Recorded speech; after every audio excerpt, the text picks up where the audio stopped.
Ces jours-ci, on commence toujours avec la récitation d'un chapitre de Tehillim. Mais aujourd'hui, en l'honneur de Purim, je veux commencer avec la Simcha. Alors commençons d'abord en disant le Chaim. Le Chaim à tous nos chers frères du monde entier, particulièrement ceux qui se trouvent dans le danger du Ukraine, qu'ils soient libérés, qu'ils soient délivrés, qu'ils soient en sécurité, et que nous tous puissions continuer à fêter ce Purim dans la joie de la Goula au Beth Amikdash, le Chaim. D'abord, un petit rappel des mitzvot d'aujourd'hui. La Megillah, on l'a entendu hier soir, on l'a entendu ce matin, sinon on va l'écouter encore aujourd'hui même, jusqu'au coucher du soleil. On va donner le Mishloach Manot, le cadeau de nourriture à un prochain, un homme à un homme, une femme à une femme. On va donner Matanot Levionim, la tzedaka aux pauvres, et ensuite nous allons fêter le Mishte. Ce qu'il y a de commun dans ces trois mitzvot est extraordinaire. Matanot Levionim, la tzedaka, c'est toujours une mitzvah. C'est toujours important. Mais la tzedaka que nous faisons aujourd'hui, elle est différente. Elle est dans le sens qu'il faut la donner, pas des institutions d'éducation ou des autres bonnes œuvres, particulièrement à des pauvres, des démunis qui n'ont même pas de quoi manger. C'est à nous d'aller les chercher, d'aller retrouver ces personnes qu'habituellement, ou trop souvent, ils sont oubliés. Ils sont éloignés de la communauté dû à leur situation. C'est à nous d'aller les chercher et de les aider, de leur donner et de partager avec eux un peu d'amour, de l'argent, mais aussi un peu de l'amour pour qu'ils se sentent qu'ils font part de la communauté.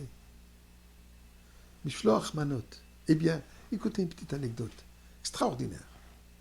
Certainement, vous pouvez vous imaginer combien de Mishloach Manot étaient livrés à la maison du Rebbe. La rabbinite était occupée tout Purim en train de déballer et placer tous les besoins, tous les fruits, les gâteaux et ça, de manière qu'elle puisse les donner à des personnes qui en ont besoin. Mais il y avait un Mishloach Manot particulier que la rabbinite a gardé intact.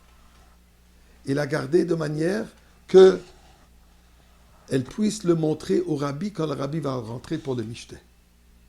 C'était quoi?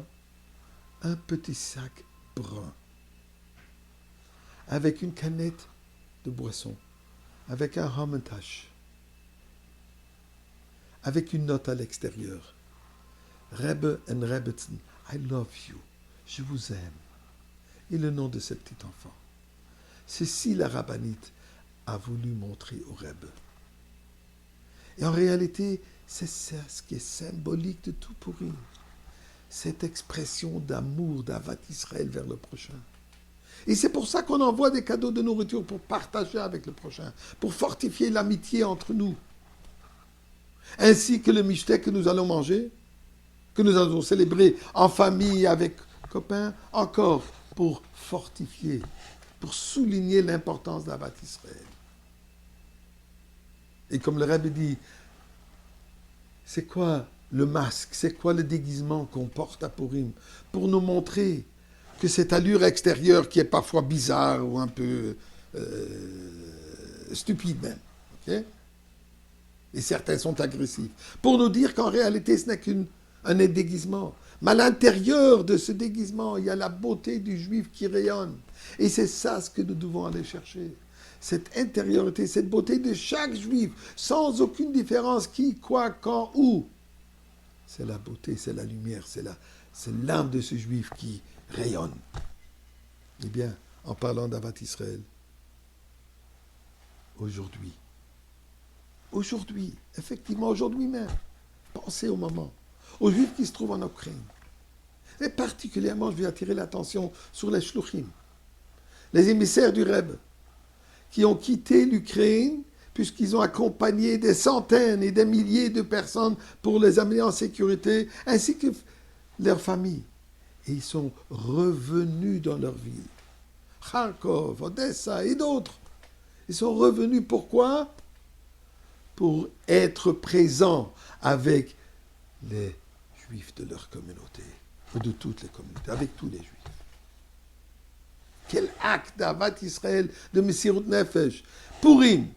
Le miracle de Purim est venu grâce au Messirut Nefesh, le sacrifice des Juifs qu'ils ont eu à cette époque, qui ne se sont pas prosternés devant Haman.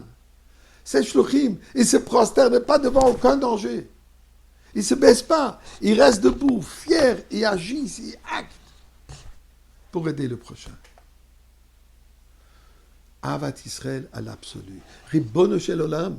Juste au mérite de cet Avat Israël. On mérite déjà tous d'avoir le même final, le même de Mashiach, le même que la Gemara dit, le nom de Mashiach, Menachem Shemo.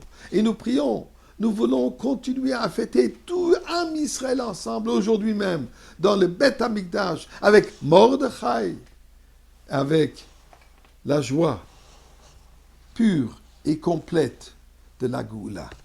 Le Chaim, un joyeux Purim.